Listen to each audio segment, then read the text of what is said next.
What is going on, guys? Welcome back. Commentary for you, Madden 20, and man, really going to be interested to see how Madden handles the ratings this year, the archetypes and the scheme fits, because it was so interesting to hear them talk about the changes that had to be made. And it seems like we always go through this kind of phase where they talk about stretching the rating. So this year, they actually state there will be a difference between a 90 overall and an 89 overall player, that is going to be a larger difference. And then in some cases, we may see starters that are as low as the mid-50s, which have always been there, but have been really unusable players.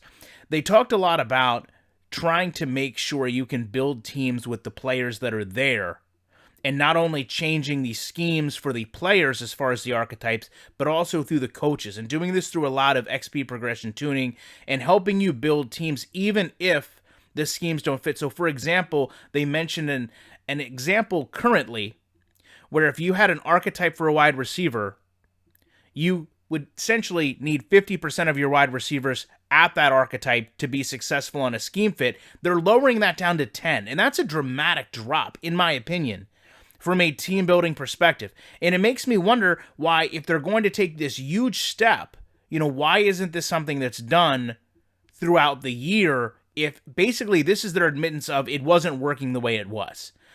Secondarily, they kind of went through the depth chart and showed how this is going to function. Now, truthfully, the audio was poor in this, so I don't know if they were blurring the ratings. I'm assuming they were blurring the ratings because they didn't want to do any reveal. But if the ratings were blurred like this, I would have to say it would probably be a pretty decent way of looking at your team and building if you don't have all the information always readily available. One of the big things I have struggled with in terms of Madden is they give you too much information to try to steer you in the direction you're supposed to do. Obviously, start the best player, but, we talk about going back and having the breakout players or the X factors, the boss battles. They're basically telling you all this up front, and I think they get to the point where they almost tell you too much for you to just enjoy the game, because rather than playing football and having things organically happen and feel like you're in this living environment, you're just playing a game to check all these boxes, and it almost begins to feel more like a chore than playing a game. And that if you don't do certain things, you're going to be punished more than you would be rewarded if you did the things that the game asked of you.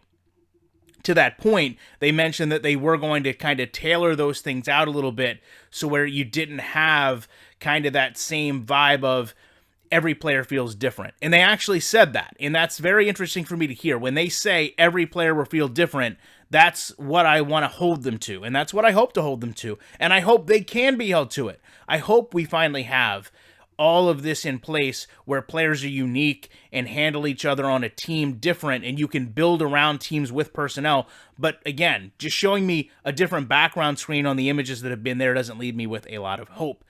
That said, love to know your thoughts on this. Appreciate you checking it out. Back very shortly with more commentary.